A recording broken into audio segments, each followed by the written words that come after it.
I'm Sabrina Samuels, and welcome to my show, Upfront and Personal.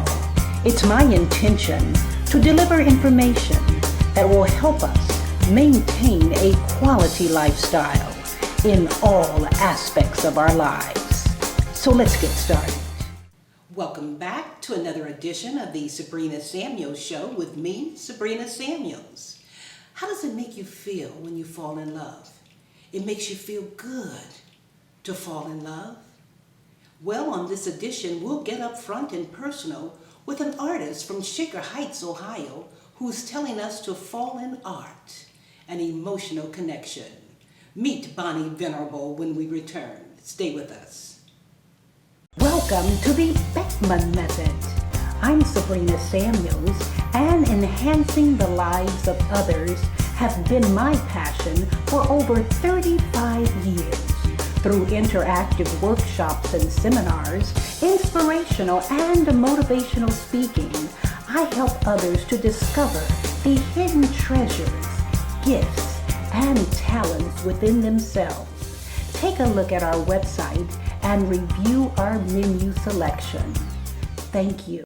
Welcome back. Once again, I'm Sabrina Samuels, and joining me from Shaker Heights, Ohio is artist Bonnie Venable. Bonnie, welcome to my show. Well, thank you. Hello, Sabrina. How are you? I'm doing good, and I'm even better now that I've looked at your beautiful artwork on your Facebook page. Absolutely beautiful. Tell me, how did you get started painting art, Bonnie? Well, I just really enjoy painting and creating art. It's one of my favorite pastimes, and I find it to be very relaxing and almost like meditating. I love to look around and see the things that are beautiful in the world and then try and recreate them through my artwork. Oh, beautiful. Well, Bonnie, your artwork is absolutely wonderful, and I'd like to start flashing some of the artwork on the screen here so people can see it. Let's talk about your butterflies.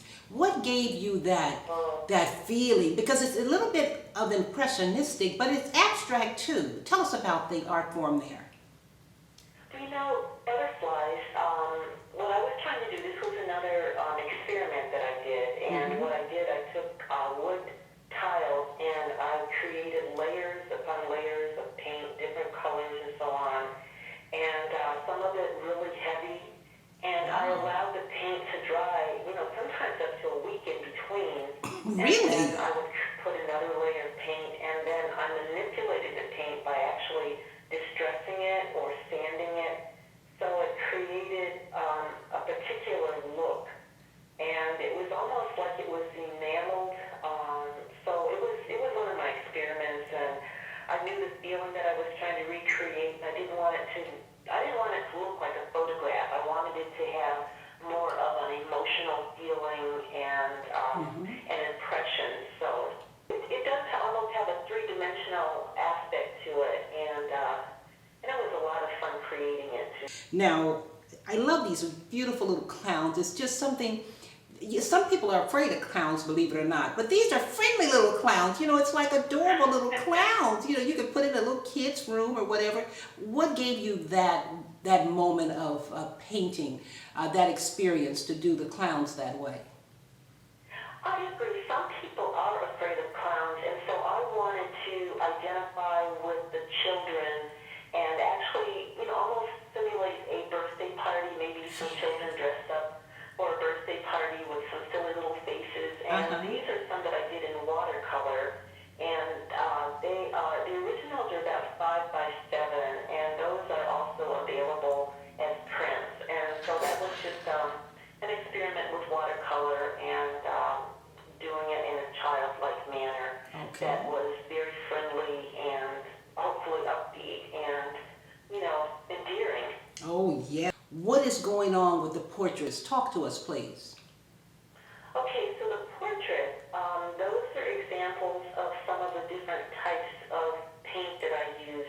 The woman in the orange dress with the cello, that is done in acrylic, and I really love that particular portrait because it's so, I was trying to capture capture the feeling of freedom. She's barefooted and she's playing the cello and she's kind of carefree. Now, the painting of the Man in the Hat, that is my Jimi Hendrix impression. Okay. And that is an oil painting, and that's on canvas, and it is also framed.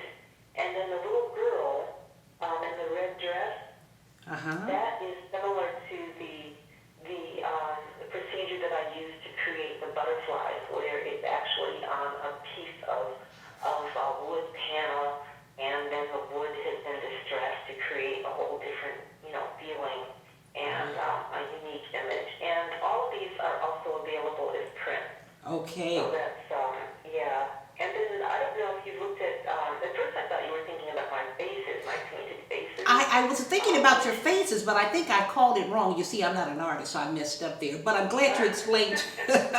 I'm glad you explained the portrait. You are an artist. I have to correct you. You definitely are an artist. I think you're a performing artist, and you tend to bring out the best in other people, and that's what art is. It's finding the beauty and the beauty all around us. So you are an artist. Well, thank you. I certainly appreciate that, and I will receive that compliment. I definitely will. So let's talk about the mask. Are these called masks here?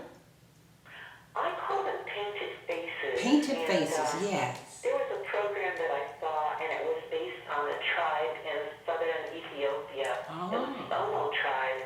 And the people there actually decorate themselves. They paint their bodies, they decorate their hair and their faces with flowers and twigs and maybe even, birds' nests or birds and so on. Yes. And they created themselves into works of art.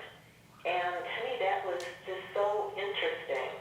And so I tried to recreate that feeling of the painted faces. Actually, Yes. painted bodies, that's considered to be one of the oldest art forms in the universe. So I started with that, and then I, started considering, actually, people are doing that all around the world, even today. And say in the 50s, remember the big hats they used to have with the big fruit and so on the hats?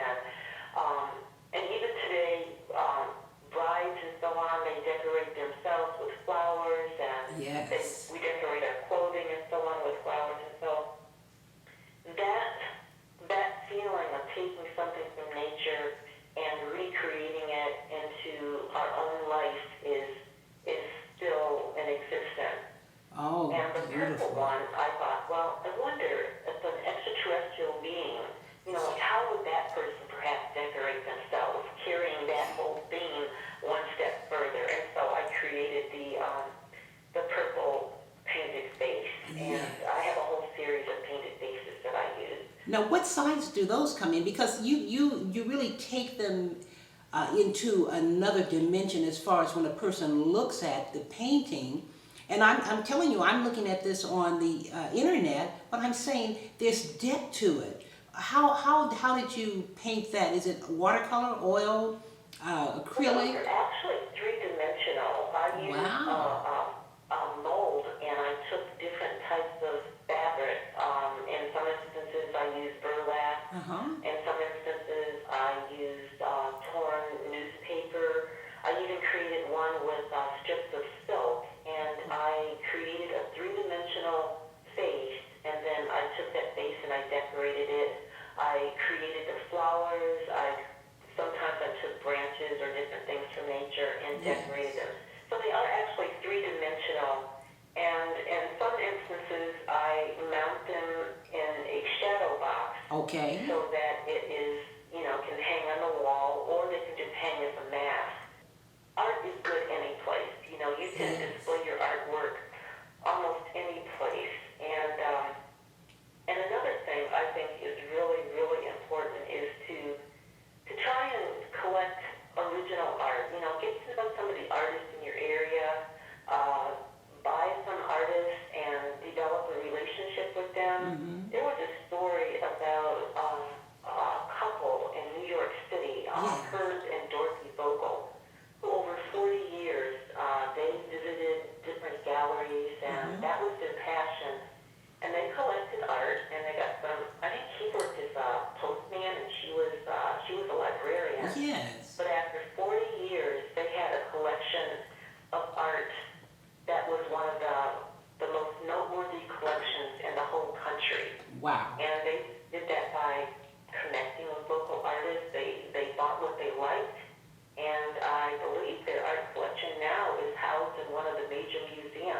Well, I'll So it's be. something that I recommend. Well, you know what? I tell you what, I'm going to recommend everybody start with you if they haven't started already and get to see your work up front and personal. Bonnie, we'd like to flash that information up after our program if that's all right with you. Oh, please, yes, I'd love to hear from anybody. Anybody who's interested or wants more information, please let me know, and I'll be glad to talk to you and, answer any questions you might have. Okay. Well, Bonnie, we're out of time, unfortunately. Pretty soon I'll have my 1 hour show and fly you in with your artwork. But until then, it's been a pleasure having you. Well, thank you so much, Sabrina. I really appreciate you taking the time and allowing me to share my passion with your audience. Thank you so much. You're welcome. More to come in a moment. Stay with us.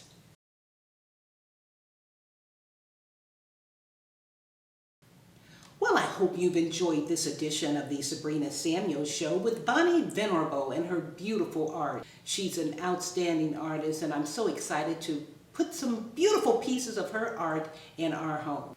Don't forget to go to my website, thebeckmanmethod.com, and see what we're all about.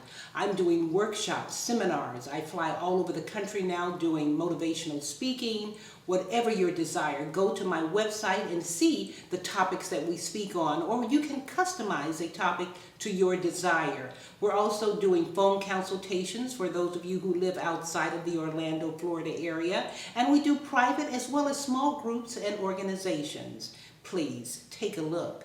I can help you get to the next level. I have been in business since 1982, building self-esteem, helping women, helping men, helping young children become the best that they can be. It takes hard work and perseverance. And I tell you, I have honed in on my skills, and I can help you hone in on yours.